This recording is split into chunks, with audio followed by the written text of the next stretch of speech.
아모스서 5장 21절에서 24절까지 같이 읽도록 하겠습니다. 내가 너희 절기들을 미워하여 멸시하며 너희 성회들을 기뻐하지 아니하나니 너희가 내게 번제나 소제를 드릴지라도 내가 받지 아니할 것이요 너희의 살진 희생의 화목제도 내가 돌아보지 아니하리라. 내 노랫소리를 내 앞에서 그칠지어다. 내 비파소리도 내가 듣지 아니하리라. 오직 정의를 물같이 공의를 마르지 않는 강같이 흐르게 할지어다. 아멘. 이 책 아모스서는 이 첫 구절에서 나와 있는 것처럼 드고아의 목자 중에 한 사람인 아모스의 저작입니다. 아모스가 7장 14절 15절에서 자신에 대해서 말하고 있는 그런 내용을 제외하면 아모스에 대해서 알려진 정보가 다른 곳에 없습니다. 그 14절 15절에 보면 나는 목자요 뽕나무를 재배하는 자다 이렇게 얘기합니다. 그러면서 자기는 직업적인 선지자가 아니라 하나님이 북왕국 백성들에게 하나님의 메시지를 전달하는 그런 특수한 임무를 맡기신 목자요 또 뽕나무를 재배하는 자라고 자신을 밝히고 있습니다. 그러니까 아모스는 좀 특이한 사람이죠. 그리고 이 아모스는 남유다 사람이에요. 남유다 사람인데 북이스라엘에 가서 선지자 활동을 했던 사람이었습니다. 이 책이 언제 기록이 되었는가? 이 책의 저자 아모스인데 아모스가 유다 왕 우시야 남유다의 우시야 왕 때 그리고 북이스라엘의 여로보암 왕 때였다고 말을 합니다. 근데 이제 북이스라엘 왕 중에는 여로보암이 2명이 있어요. 그래서 원래 통일 왕국이었잖아요. 사울, 다윗, 솔로몬. 그 솔로몬 아들 르호보암 때 남유다와 북이스라엘로 쪼개지는데 그 북이스라엘이 10지파, 남유다는 2지파 이렇게 나뉘어요. 그런데 이 북이스라엘 10지파의 왕으로 세운 사람이 여로보암이었습니다. 근데 이제 이 아모스 선지자 때 여로보암은 그 처음에 여로보암이 아니라 동명이인의 다른 사람입니다. 그래서 그가 활동한 시기가 유다의 우시야 왕, 북이스라엘의 여로보암 왕, 여로보암 2세라고 하는데 이 여로보암 때였는데 여로보암 2세는 주전 794년에 이스라엘을 다스리기 시작했어요. 그리고 우시야는 주전 739년에 죽었습니다. 그러니까 아모스의 활동 시기가 주전 793년에서 739년 그 사이 어느 때인데 많은 학자들이 이 기간의 어떤 중간쯤인 한 주전 760년경에 이거를 기록했을 것이다 이렇게 제안을 하는데 그보다 더 늦을 수도 있고 더 이를 수도 있습니다. 그런데 특히 이제 7장 10절에서 17절까지 보면 이 아모스가 베델의 제사장 아마사라고 하는 사람에게 예언을 해요.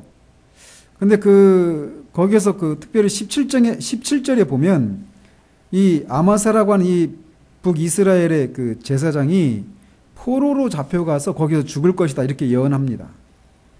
그런데 제사장이 만약에 북이스라엘이 원래 제사장은 민수기에 보면 만 30세가 되었을 때 제사장으로 활동하기 시작하거든요. 근데 그 규정을 지켰다라고 가정하에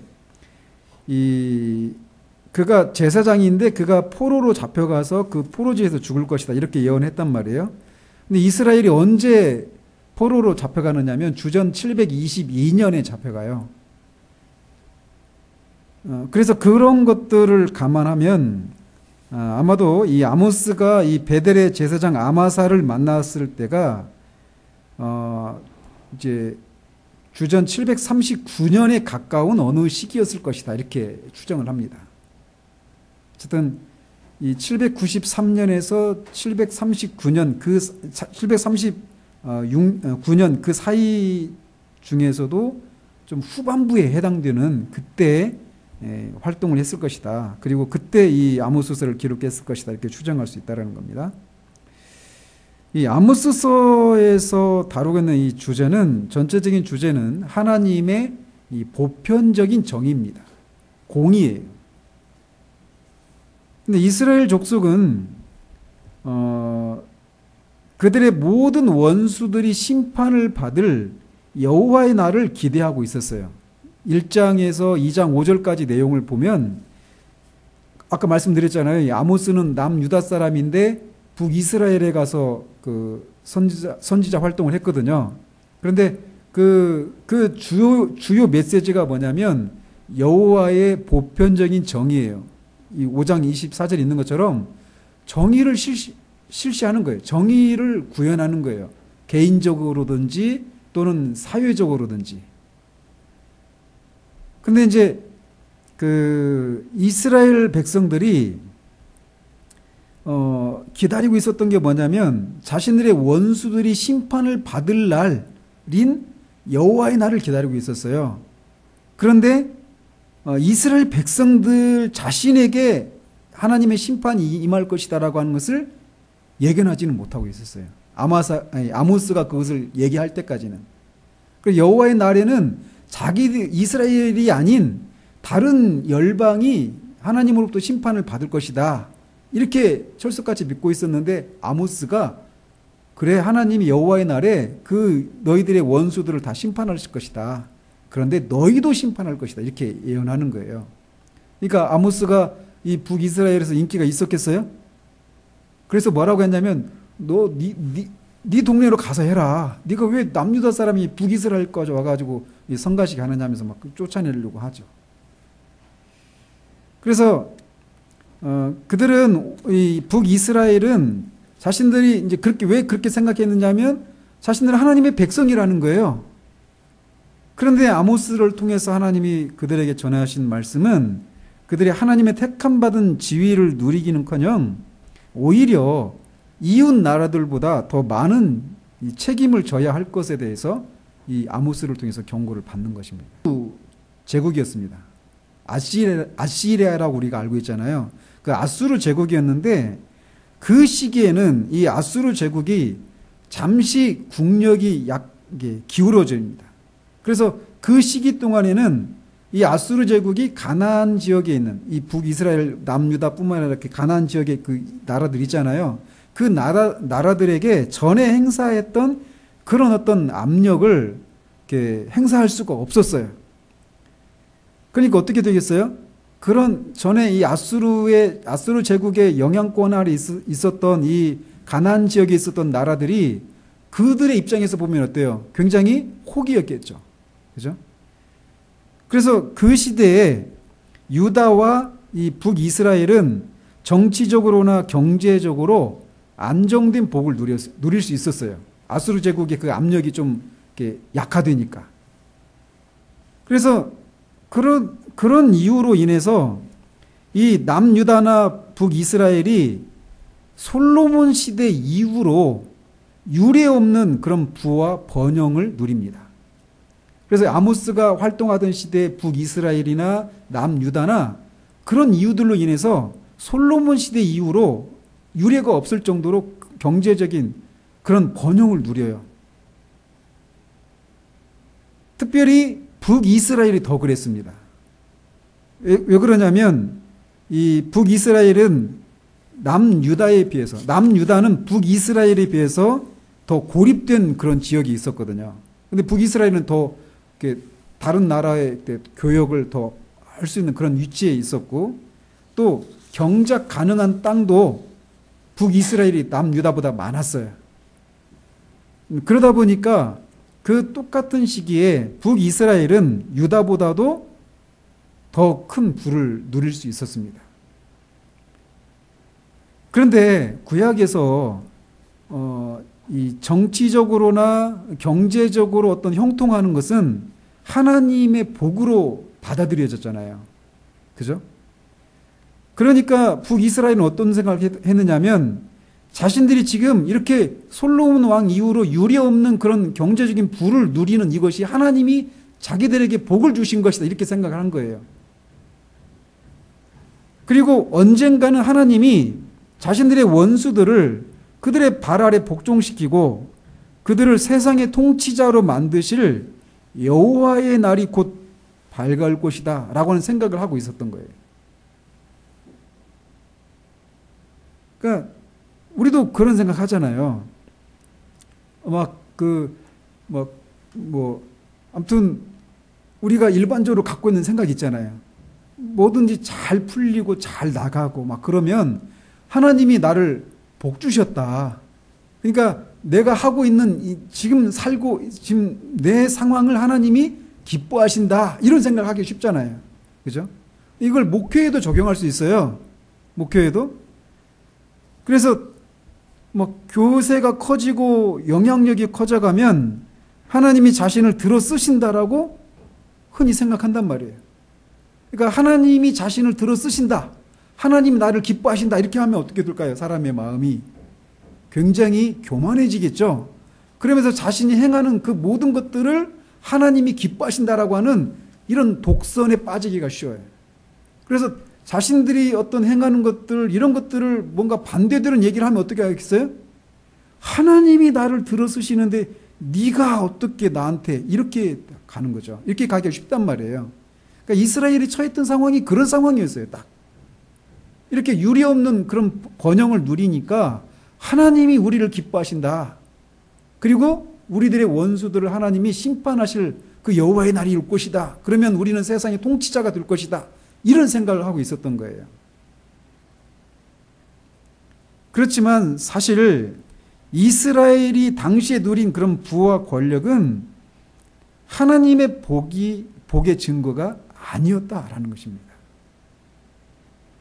아모스가 결론적으로 보여준 것처럼 그들은 사실은 하나님과의 언약에 대해서 지독하게 위반을 하고 있었고 그로 인해서 하나님의 저주 아래 있었어요. 그러니까 겉으로 보여지는 모습은 굉장히 부와 번영을 권력을 누리고 있는 그런 상황이었지만 실상은 하나님의 언약을 어기고 있는 가운데서 하나님의 저주 아래 있었던 거예요. 그걸 보기가 쉽지 않아요.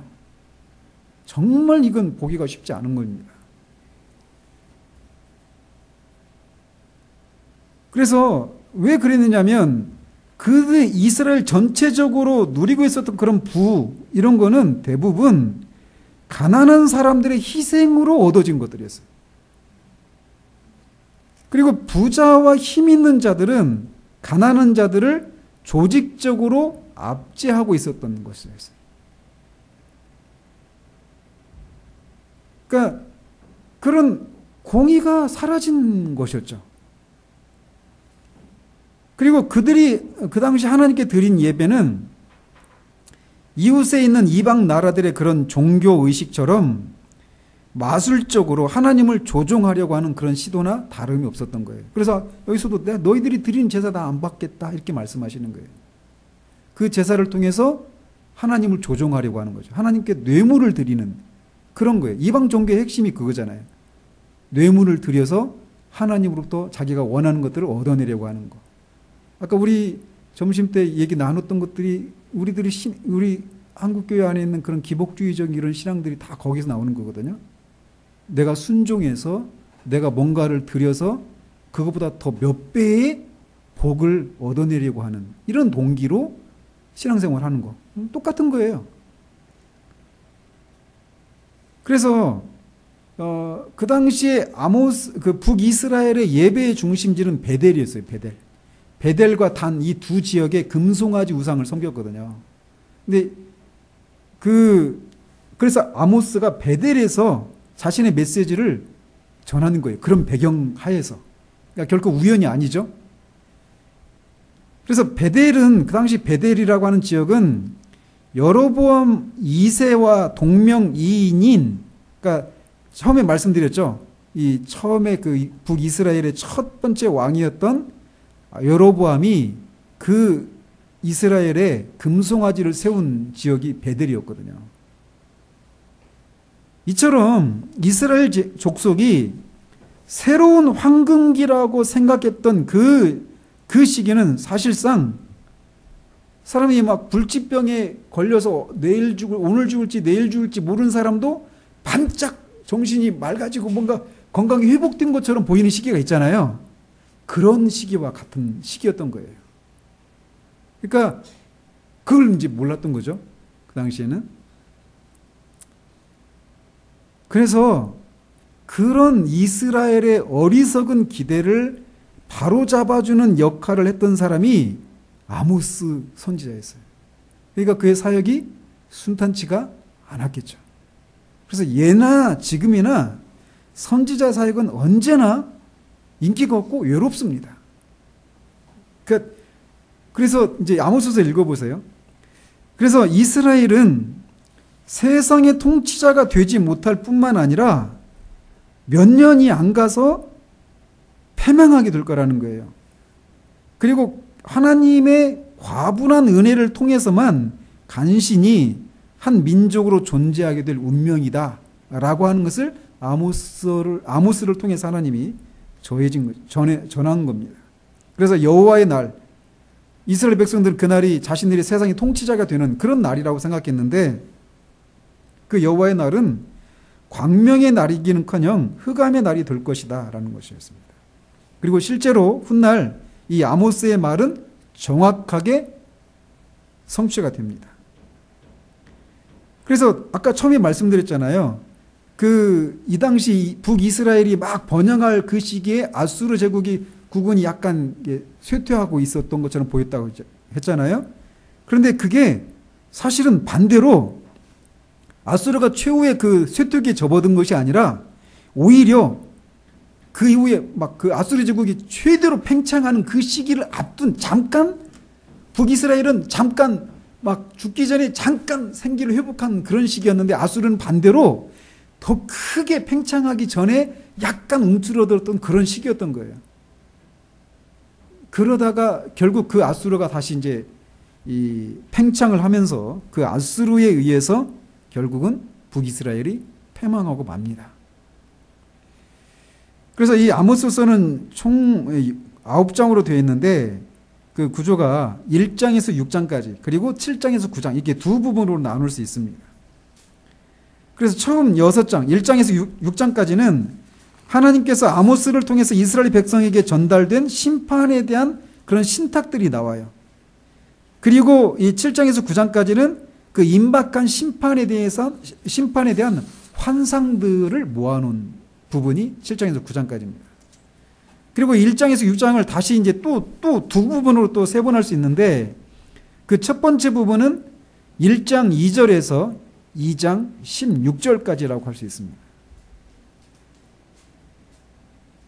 그래서 여호와께서 이와 같이 말씀하시되라고 이렇게 시작을 하고 있어요. 그런데 이 뒤에 그 2장 6절에서 16절까지의 그 신탁을 제외하면 모두 짧아요. 신탁의 내용이 모두 짧고 이 수리아로부터 유다까지 이 이스라엘의 모든 이웃 나라들에 대한 심판이 이렇게 예언되어 있어요. 그리고 그 각 신탁, 그 예언, 그 심판에 대한 그 예언은 무엇을 가지고 심판하느냐면 어떤 그들이 막 우상을 섬기고 이런 것에 대한 심판이라기보다는 이 인류에 대한, 그러니까 물론 유다는 하나님의 백성이니까 좀 다르지만 그 주변에 있는 나라들에 대해서 하나님이 심판을 내리시는 이유는 뭐냐면 그들이 그러니까 인류에 대해서 어떤 행해지는 어떤 그 잔혹함 혹은 압제 이런 문제를 다뤄요. 그러니까 불공평하다라는 거죠. 정의가 없는 그런 현실들에 대해서 하나님이 심판을 예언하시는 내용들이 나와요. 그 이제 거기다가 유다는 그것 플러스 하나님의 율법을 어긴 것 이런 내용들을 이유로 하나님이 이 심판을 할 것이다. 유다와 북이스라엘 주변에 있는 그 열방들을 그런 이유들로 심판하실 것이다. 이런 내용들이 나와요. 그러니까 그 내용이 이제 2장 4절 5절까지거든요. 이게 남유다에 대한 심판 예언이. 그러니까 거기까지는 북이스라엘 사람들이 어떻게 들었겠어요? 그렇게 해야지, 그렇게 되어야지 이렇게 들었겠죠. 그렇지 않겠어요? 자기 주변에 있는 나라들 그리고 경쟁 국가인 남유다를 향해서 하나님이 심판하신다 이런 내용들이니까 거기까지는 이 아모스의 그 예언을 이스라엘 백성들이 아주 달게 들었겠죠. 그랬는데 이 2장 6절부터 16절까지 거기는 이스라엘을 향한 하나님의 심판에 대한 예언이 나옵니다. 거기서부터 이제 아모스가 어려움을 겪는 거죠. 그러니까 그거를 듣는 이스라엘 사람들의 입장에서는 그 아모스를 통해서 전해진 그 신탁에 대한 심판에 대한 신탁은 굉장한 충격으로 다가왔을 것입니다. 아모스는 압제에서부터 이렇게 압제하는 거, 그러니까 포갑적으로 폭력적으로 이렇게 막 탈취하고 억압하는 거 막 이런 것들, 그리고 음란, 또 종교적인 어떤 형식주의적인 그런 종교에 이르기까지 이스라엘의 죄들을 자세히 열거합니다. 그런데 이런 죄들은 이스라엘이 그들을 애굽에서 은혜롭게 구원하시고 그들에게 가나안 땅을 주신 하나님과 맺은 언약에 대한 위반이기 때문에 그들이 지은 악이 하나님과 언약을 맺지 않은, 하나님으로부터 구원받지 않고 하나님과 언약도 맺지 않은 다른 열방이 저지르는 죄보다 더 악해요. 이게 하나님의 판단입니다. 그래서 그 결과 그들이 기대할 것은 멸망뿐이다라는 것입니다. 이게 이제 첫 번째 부분에서도 또 그 첫 번째 부분이에요. 첫 번째 부분에서 첫 번째 부분. 그리고 첫 번째 부분의 두 번째 부분에 해당되는 신탁들은 그런 고발과 그에 수반되는 심판 선언에 대한 부연 설명들이 나옵니다. 그래서 그들에게 받을 어떤 화들이 무엇인지 그런 내용들이 주로 나와요. 그리고 이 아모스의 마지막 그 두 번째 부분에 해당되는 것은 임박한 심판에 대한 환상들의 이 모음집이다라고 할 수 있습니다. 그래서 첫째 환상은 7장 1절에서 17절까지 나오는데 하나님의 정의가 이기려면 심판은 피할 수 없다라고 하는 점을 보여주고 있어요.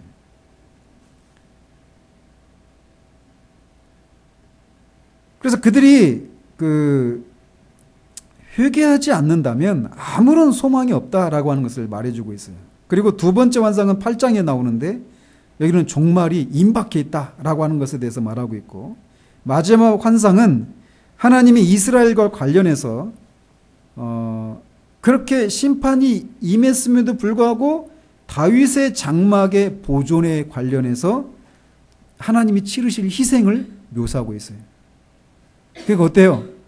그들의 죄악을 인해서 하나님이 심판하시잖아요. 그러니까 더군다나 그들이 애굽에서 건짐을 받고 하나님과 언약을 맺은 하나님의 백성이기 때문에 그 하나님의 백성들이 아닌 사람들이 저지르는 그런 죄악보다 더 가중처벌을 받아요. 그래서 그들이 받는 화가 더 심해요. 그런데 그것으로 끝나는 것이 아니라 그럼에도 불구하고 마지막에는 하나님이 그들에게 긍휼을 베푸시는 거예요. 그런 내용으로 이렇게 되어 있어요. 그래서 이 아모스서에 나오는 핵심 주제들을 살펴보면 먼저는 여호와 하나님이 우주의 창조자이시다라고 하는 것을 계시해주고 있습니다. 그러니까 하나님이 우주의 창조자이시기 때문에 이 우주의 이 주인이신 여호와 하나님의 윤리적인 기준은 하나님의 백성들에게만 해당되는 것이 아니라 이 우주 안에 있는 모든 나라들에게 해당이 되는 거예요. 그러니까 하나님의 백성들에게서만 어떤 공의를 실천하는 것이 아니라 열방 가운데서도 공의가 실천되어져야 한다라는 거예요. 그러니까 그렇지 않은 현실들을 고발하고 있잖아요. 북이스라엘 주변 나라들의 그 불의를 행하는 현실들을. 그래서 그렇기 때문에 그들이 심판을 받아야 돼요. 왜요? 하나님이 우주의 창조주시니까. 하나님의 백성들의 하나님만이 아니라 이 하나님 백성들 주변에 있는 나라, 온 우주의 하나님이시기 때문에 그 하나님의 윤리적인 기준에 따라서 미치지 못하는 모든 열방이 심판을 받는다. 이 내용을 말해주고 있습니다. 이 사실은 지금도 유효할까요? 유효하지 않을까요? 지금도 유효해요. 그리고 하나님을 내가 잘 섬기고 있다. 하나님과 내가 바른 관계를 맺고 있다라고 하는 것은 이 아모스서에서 강조하고 있는 것을 통해서 볼 때 그 하나님과 내가 바른 관계를 맺고 있고 하나님과 관계가 하나님을 내가 잘 섬기고 있다라고 하는 것이 무엇을 통해 드러난다라고 하고 있는 것 같아요? 다른 사람을 내가 정의롭게, 의롭게, 정의와 공의에 의해서 다른 사람을 대하는가 라고 하는 것을 통해서 내가 하나님과 바른 관계를 맺고 있고 하나님을 바르게 섬기고 있다라고 하는 것을 보여준다는 거예요. 그러니까 처음에 말씀드렸잖아요.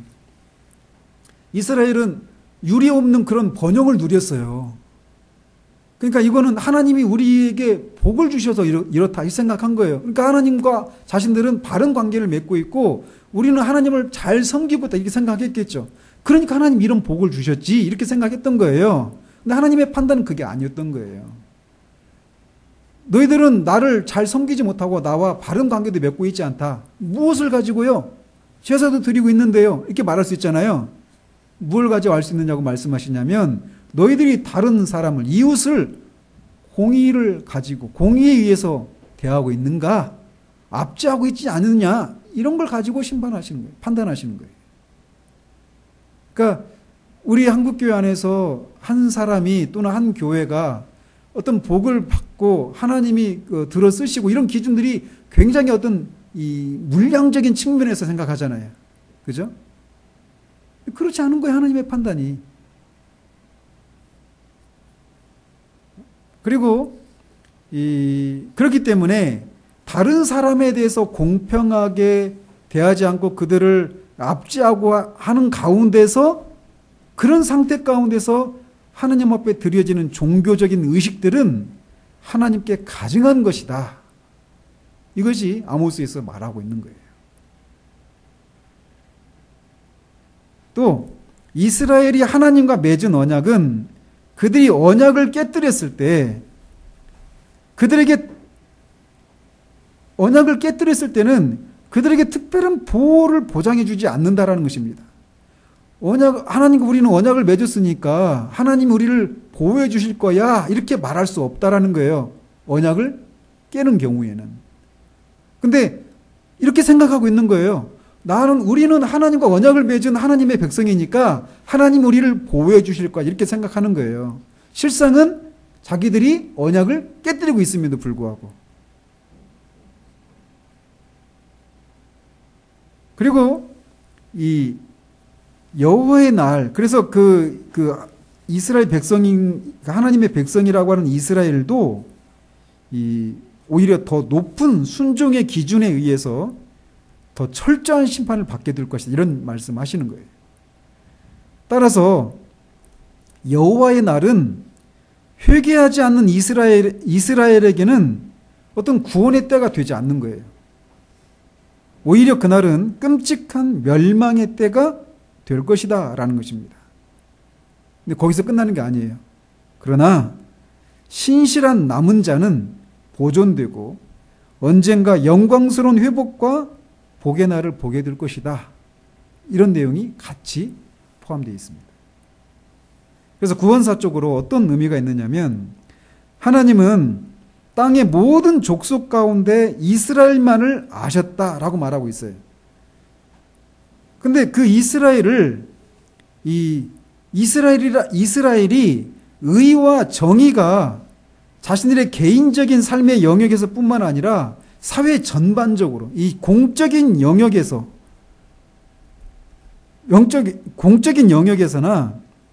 이 공적인 영역에서 이스라엘이 의와 정의를 실천하는 그런 나라라고 하는 것을 드러내도록 하기 위해서 이스라엘을 세우신 거예요. 그런데 북왕국 이스라엘이 그 부르심을 거부했고 오히려 그 특권을 남용했다라는 것입니다. 그러니까 어때요? 그래서 하나님은 이스라엘의 그런 불성실함을 엄중하게 심판하실 것이다 라는 겁니다. 그러나 그런 끔찍한 심판조차도 다윗 후손의 출현과 오직 그의 안에서만 이스라엘과 유다 그리고 온 세상이 평화와 복을 발견할 것이다라고 하는 소망을 없애버리기까지는 하지 않는다라는 것입니다.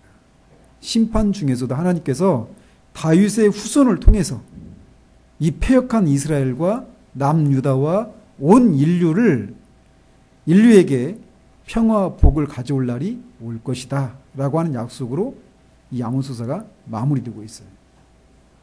그래서 이 아모스서가 처음에도 말씀드린 것처럼 이 어떤 외적인 어떤 그 번영, 이게 그 사람이 하나님과 바른 관계를 맺고 있다라고 하는 그런 증거로 충분하지 않다라고 하는 것을 우리가 기억해야 돼요. 그럼 뭘로 증명이 되어야 되느냐? 다른 사람과의 관계 속에서 공평을, 정의를 행사하는 거예요. 근데 그런 것을 위해서 이스라엘을 세우셨어요.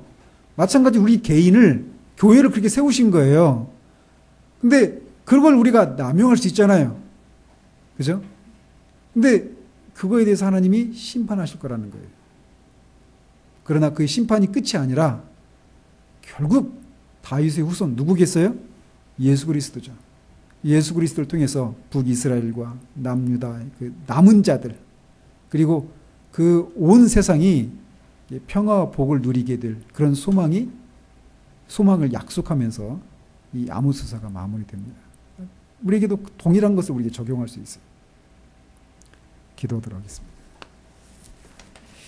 하나님 아버지, 이 아모스가 활동했던 북이스라엘이 유례가 없는 그런 번영을 누리는 것을 통해서 자신들이 하나님께 복을 받아서 그런 번영을 누리고 있고 자신들이 세상의 열방을 다 심판하고 세상의 통치자가 될 것을 기대했던 그들에게 하나님께서 그들의 영적인 실상을 아모스를 통해서 말씀하신 것을 기록하고 있는 아모스서를 살펴보았습니다. 우리도 얼마나 우리가 하나님과 바른 관계를 맺고 있다라고 하는 것을, 우리가 하나님을 잘 섬기고 있다라고 하는 것을 다분히 외적인 그런 번영과 그런 형통함을 통해서 우리가 그렇게 바른 관계를 맺고 있다라고 생각하기 쉬운 존재들인지요. 하나님이 이스라엘 열방 가운데 두신 것은 그들로 하여금 그들의 개인적인 삶이나 공적인 그런 영역에서 정의를 행사하는 것을 드러내는 것을 위해서 그렇게 세우신 것처럼 우리도 또 우리 교회도 이 시대의 교회들도 세상 가운데서 공의를 행사하는 그런 모습으로 하나님이 우리를 또 교회를 두신 그런 목적을 온전하게 드러내는 그런 개인, 그런 교회 될 수 있도록 주님 도우시기를 원합니다. 예수 그리스도 이름으로 기도합니다. 아멘.